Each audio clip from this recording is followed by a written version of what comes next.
Hello, I'm still not Corey, and I'm also still not a racist person. So Kyle Rittenhouse had his trial and nothing happened, and if you expected any different, then shame on you. But after his trial, he did an interview with Tucker Carlson, so why don't we have a look at that? And also, if you don't know who Kyle Rittenhouse is at this point, then dearie me, just Google him. But before we start, please leave a comment. Let me know if you are racist or not. And if you don't comment, I'm just going to assume that you are racist. So comment to prove that you're not racist. Have I done this before? Yes. Did it work? Yes! Also, please check out my merch. You can find it at normalcitizen.store. We've got some new stuff that has just come out this month. We've got a Stupid Baby t-shirt and a unicorn beanie, which is kind of like a subtle pride thing. And also, I love Stupid Baby oh so much, so please check that out. If you could get some, it would mean the absolute world to me. But let us start the video now. Did Kyle Rittenhouse just come out as anti-racist? I'm not a racist person. I support the BLM movement. I support peacefully demonstrating. I believe there needs to be change. I believe there's a lot of prosecutorial misconduct, not just in my case, but in other cases. And it's just amazing to see how much a prosecutor can take advantage of somebody. Like, if they did this to me, imagine what they could have done to a person of color who doesn't maybe have the resources I do, or is not widely publicized like my case. This is really interesting on a number of levels. One, is Kyle Rittenhouse not racist? No, I think Kyle Rittenhouse is racist. Maybe he has changed. Maybe he has realized the error of his ways, but I don't think it's that. If you want to know what I think actually happened here, I think Kyle Rittenhouse has a pretty good PR team, or he's smart enough himself to realize that you can trick a lot of liberals and kind of left-leaning people into thinking you're pretty cool by saying, I'm not racist. Now, obviously, I would love it if Kyle came out and actually supported BLM. I would love it if he was actually, anti-racist. If he moved to, the left and just said, screw you to a bunch of people on the right. That would be hilarious and it would be awesome. It would honestly be the kind of best outcome from this situation, other than him, disappearing from the public eye forever, which isn't terribly unlikely, but I feel like the positive benefits of Kyle Rittenhouse actually speaking out for, anti-racism would be far better than him just disappearing. It would be we'd turn everything on its head. And honestly, you can see there has been a response from people on the alt-right already. There were a ton of alt-right people on Twitter who fully went nuts and completely dropped him. So yeah, as I've said many times, it'd be pretty cool if he actually followed through on that, but I don't think he's going to. Interestingly as well, the Tucker Carlson clip on Twitter cut off at a very interesting point, and I'll show you where that is. How much a prosecutor can take advantage of somebody. And that is where the Tucker Carlson clip ends, specifically taking out the part where he mentions what if it happened to a person of color, which I think is really interesting. And that is another reason that I don't believe Kyle Rittenhouse when he says he's not a racist person or that he supports the BLM movement, because he finishes his trial. The first interview that he gives is to Tucker Carlson. I'm pretty sure it's the only interview that he deigned to give anyone. Tucker Carlson, notorious white supremacist. I don't think you could go on to Tucker Carlson and say, hey, I know I'm only talking to you, Tucker, but I'm not a racist. Don't be silly. I just chose one of the most racist people in the media right now to talk to. It's like putting on a KKK hood and telling me, hey, I love everybody equally.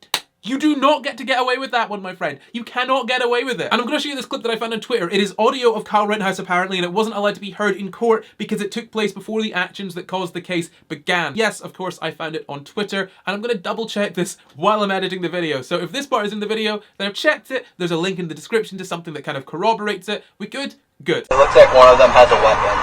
She hung up. Bro, I wish I had my alright, start shooting rounds at them. That doesn't sound like someone who's only there to protect a business and to help people. That sounds like someone who is out for violence, who is out for blood, who wants to hurt people that they disagree with politically.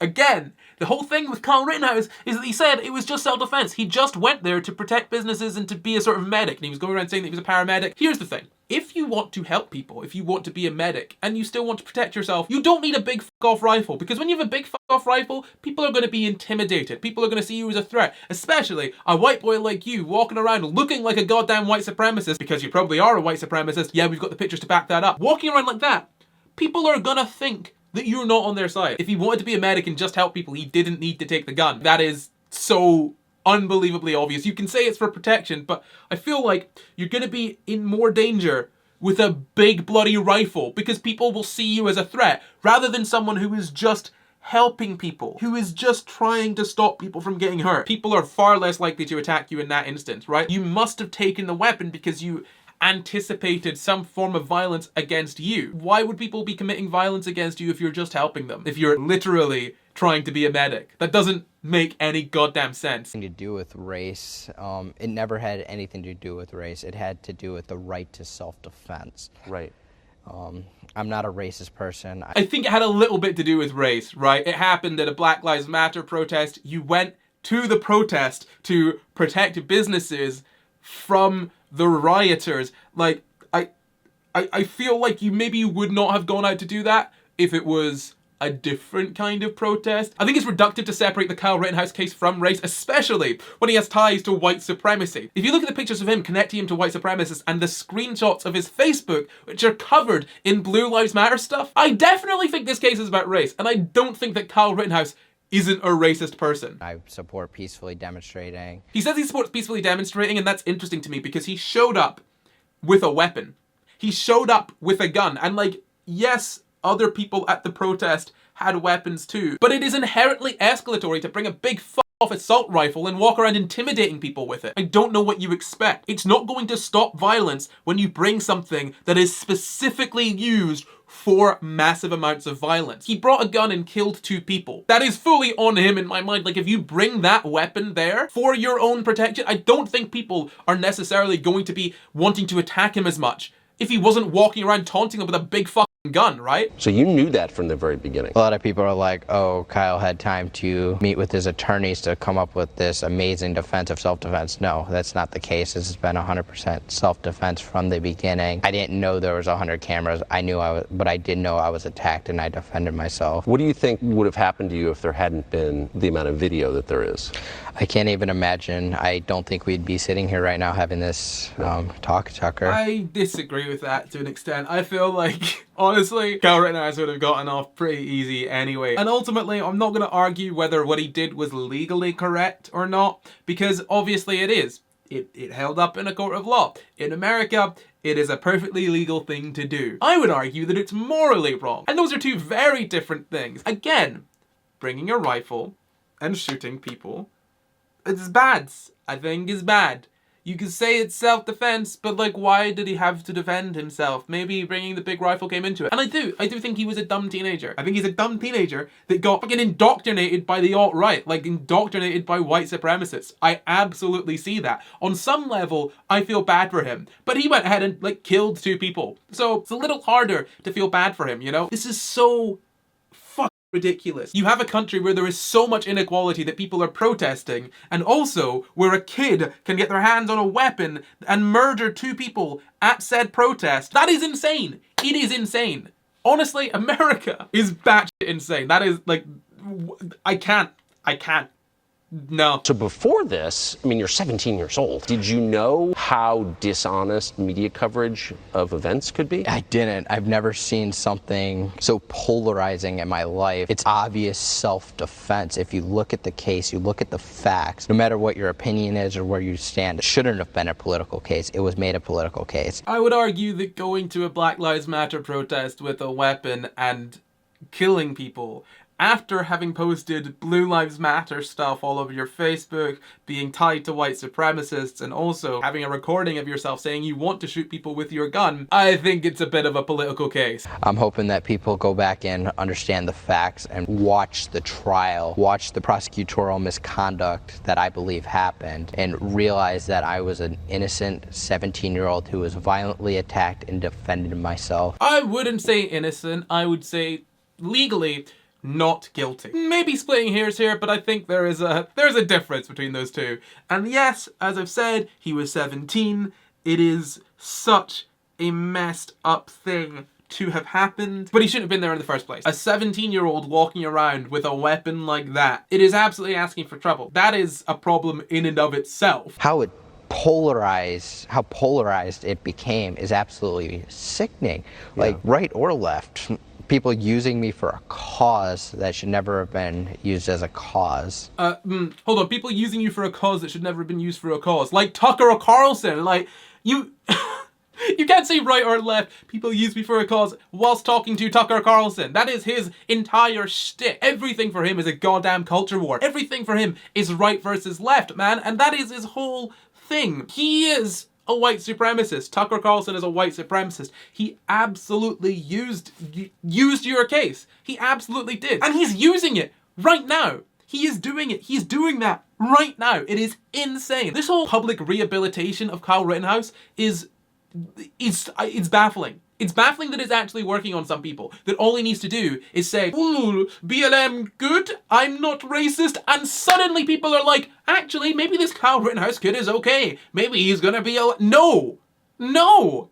I sincerely doubt that he means any of that. Or if he does mean it, that it's not true. Do you know what I mean? That he's misunderstanding himself, in that he could think that he's not racist. He could be like, oh, I'm not a racist person, but he could absolutely be a racist. Like, I think it's pretty hard to be posting Blue Lives Matter all over your Facebook and hanging out with white supremacists and going on like a well-known white supremacist show for an interview and not be racist. I think it's hard to do all of those things and not be racist. Maybe he doesn't think he's racist, but absolutely, almost certainly he is. And the fact that some people seem to be so ready to speak positively about him because he has gestured towards structural inequality, he's gestured towards anti-racism, it is insane. He's on Tucker Carlson, buddy. Use your head. Think for this a little bit. He's not coming out against white supremacy. He's not saying anything of actual worth. Everything he says is fairly ambiguous. He says he supports the BLM movement, but what does that mean? What parts of it does he support? He said, I can't imagine what it would be like if a person of color was in there, pointing towards structural racism without actually really saying anything about it, which, to be fair, on Tucker Carlson is a big thing to say. That's why they cut it out of the Tucker clip. It's not really enough, right? And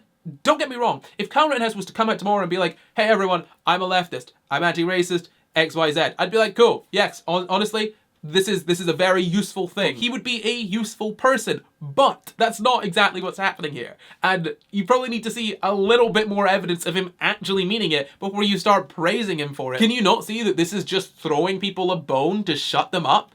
Because it seems pretty damn obvious. It seems pretty damn obvious to me that there's not much behind it, and until there's any like visible action to follow those words, it doesn't really mean anything. Especially going on Tucker Carlson. Like,